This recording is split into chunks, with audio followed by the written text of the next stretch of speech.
दोस्तों आज हम डूम्सडे बुक के बारे में पढ़ेंगे। डूम्सडे बुक एक महत्वपूर्ण बुक है ये।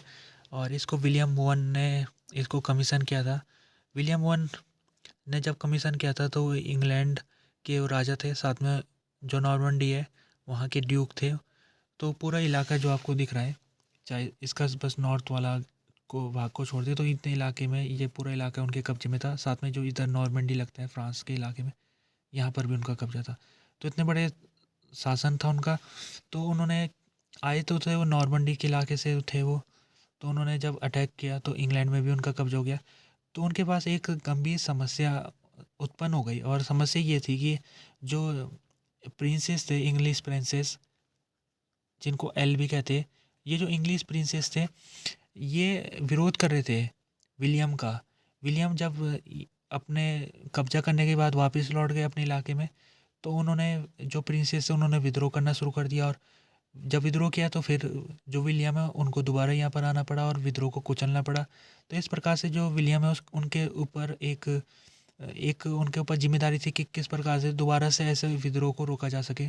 तो उन्होंने इसी कदम में एक उठाया, और वो कदम उन्होंने क्या उठाया, उन्होंने डूम्सडे बुक कमीशन की उन्होंने। ये डूम्सडे बुक में पहली चीज़ है, इसे वो हम समझना है तो इसको हम लेखा जोखा कह सकते हैं। इसको अगर हिंदी में कहें तो ये लेखा जोखा की किताब है। लेखा जोखा यानी कि जो भी प्रिंसेस है यहाँ पर, वो सब प्रिंसेस अपना बताएंगे कि उनके पास कितनी ज़मीन है, उनके पास कितने लोग उनके यहाँ काम करते हैं, कितना पैसा वो राजा को भेज सकते हैं। ये सब चीज़ें उनके पास कितना फिशरीज और कितना जानवर है उनके पास कितने फॉरेस्ट का इलाका कितना है उनके पास। इस तरह से वो जो उनके पास जितना भी उनका जो धन है, उनका जो लैंड है, वो सब की जानकारी वो देंगे। जब वो जानकारी देंगे तो उस जानकारी को सब जानकारी को किताब में नोट किया गया। किताब में नोट किया गया तो उस किताब से नोट करने का मतलब ये है कि मान लीजिए कोई एक प्रिंस है। अगर हम यहाँ से एक प्रिंस को उठा ले, यहाँ पर एक प्रिंस है रॉजर। रॉजर रॉजर है, तो रॉजर के नाम से एक कॉलम बनाया गया किताब में। रॉजर के पास कितनी ज़मीन है, 5 बीघा लिखा गया। उसके पास कितने स्लेब है, 10 स्लेब है। उसके पास कितने जानवर है, 10 जानवर है। उसके पास कितना, दूसरी चीज़ हो गई फिशरीज। फिशरीज कितनी है उसके पास, उसके पास 50 किलो फिशरीज आती है एक साल में।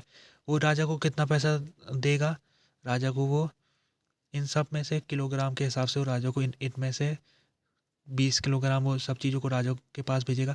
तो इस तरह से कॉलम बनाया गया, राजा जो हर प्रिंसेस था उनका एक कॉलम बनाया गया। और कॉलम में उनके बारे में ये सारी जानकारी दी गई कि उनके पास कितना कितना चीज़ें हैं। और साथ में ये जो जब ये बुक कमीशन हुई थी तो 1886, 1086 में हुई थी कमीशन। और इसके कमीशन जब हुई थी तो इस कमीशन करने के समय एक क्वेश्चन और भी पूछा गया था इन प्रिंसेस से कि आपके पास 1067, जब विलियम ने शासन शुरू हुआ था उनका 20 साल पहले, तो उस समय ये जो ज़मीन थी वो किसके पास थी और अब किसके पास है। तो ये भी पता लगता है हमें को इस किताब से 20 साल में किस किस के पास ज़मीनें गई। तो ये जो किताब है ये इतनी ज़्यादा इम्पोर्टेंट है कि इसको मिडीवियल इंग्लैंड में ये एकमात्र ऐसी किताब है जो इतनी सारी जानकारी हमको पहुंचाती है उस समय के बारे में। अच्छा, विलियम ने इसको क्यों कमीशन किया था किताब को, क्योंकि यहाँ पर जो डेनमार्क है वो अटैक करने वाला था विलियम के ऊपर, इंग्लैंड के ऊपर। तो विलियम को पता था कि ये अटैक को अगर उसको इस अटैक को रिपेल करना है तो उसके पास अपने जो क्षेत्र है उसके बारे में सब कुछ पता होना चाहिए कि उसके आखिरकार उसके पास कितने, इस इलाके में कितने प्रिंसेसों के पास कितनी ज़मीन है, सब कुछ उनके पास कितना कितना है। तो ये प्रिंस जो ये विलियम है उसने ये सब चीज़ें पता लगाई, और इन प्रिंसेस को उसने पैसा भी लिया, क्योंकि कई ऐसे प्रिंसेस थे जिन्होंने राजा का पैसा रोक के रखा हुआ था। और जब ये कमीशन हुई किताब तो तब पता लगा कि ये जो प्रिंसेस है ये इतना इनके पास अभी पैसा राजा का इन्होंने अपनी गायब करके रखवा है। तो राजा ने इनसे पैसा भी लिया था। तो ये जो पैसा फिर राजा ने अपने मिलिट्री को सुरक्षित करने के ऊपर लगाया, मिलिट्री को स्ट्रॉन्ग करने के लिए लगाया। तो इस तरह से जो किताब ये की थी विलियम ने कमीशन, तो ये कमीशन करने की वजह मुख्यतः ये थी कि डेनमार्क का जो इन्वेजन है उसको रिपेल करने का। अच्छा, अब यहाँ पर हम देख लेते हैं कि ये पहली ऐसी किताब है जो इंग्लैंड में इतने सारे, जिसको ऑथेंटिक कह सकते हैं हम। इससे पहले ऑथेंटिक किताबें मिलना बड़ा मुश्किल था।